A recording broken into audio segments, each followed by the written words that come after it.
the Elder Oblex. We have a huge ooze.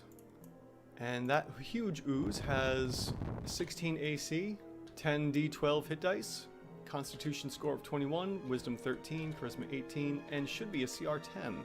Alright, and then we have, let's see here, 2 saving throws, which isn't going to modify our monster at all. A bunch of skills we don't care about, and nothing else in the skills area.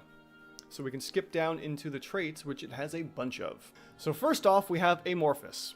The blob, or the ooze, can move through 1 inch wide narrow spaces. Cool. Doesn't really matter for us in terms of the CR. Next, we have Aversion to Fire. If the Oblex takes fire damage, it has disadvantage on attack rolls and ability checks until the end of its next turn. Handy, especially if the players find out that the Oblex squeals in pain once it sees or is hit by fire, but doesn't take into consideration anything for the challenge rating. But the next thing we have is innate spellcasting, and that will take effect if we have anything of any kind of damaging powers here.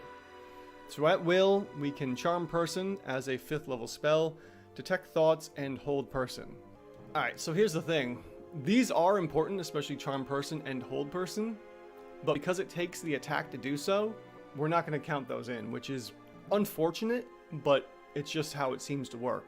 We also have Confusion, Dimension Door, Dominate Person, Fear, Hallucinatory Terrain, Hold Monster, Hypnotic Pattern, and Telekinesis. As it stands, we don't really have any direct damage spells of any type. There's no damaging spells here, so there's nothing for our Oblex to do to really do damage here. So let's move on to Sulphurous Impersonation. As a bonus action, the Oblex can extrude a piece of itself that assumes the appearance of one medium or smaller creature whose memories it has stolen. Alright, so we have a whole lot of stuff here that doesn't really matter.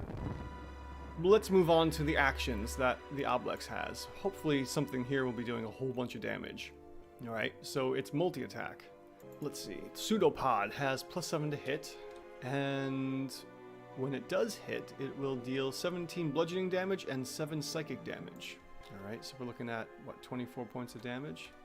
And it can do 2 of those attacks and uses Eat Memories. So let's see what Eat Memories does. Oblex targets one creature can see within range. That target needs to succeed on DC 18 or take 44 points of damage. So we've got a huge amount of damage here, which means this is where our score is coming from. Alright, so Eat Memory will do 44 points of damage here. And we can do 2 pseudopods and an Eat Memory. So we've got a lot of damage coming in here.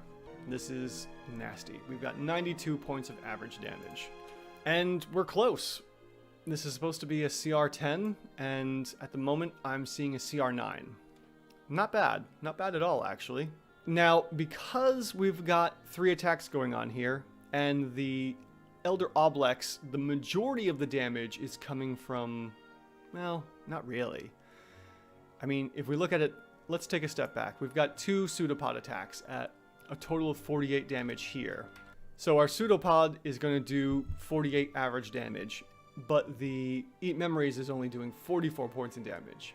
But because it's such a heavy hitting effect, let's see what happens if I change the DC to 18 and go with that instead. We're still not doing that well. We're still at a CR 9, and this is supposed to be a CR 10.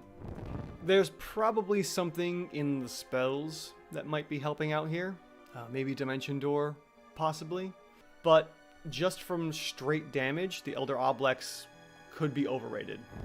So we'll just say that the Elder Oblex is overrated by 1 step. I mean, it's probably not that huge of a deal, honestly, but I'm only seeing CR 9.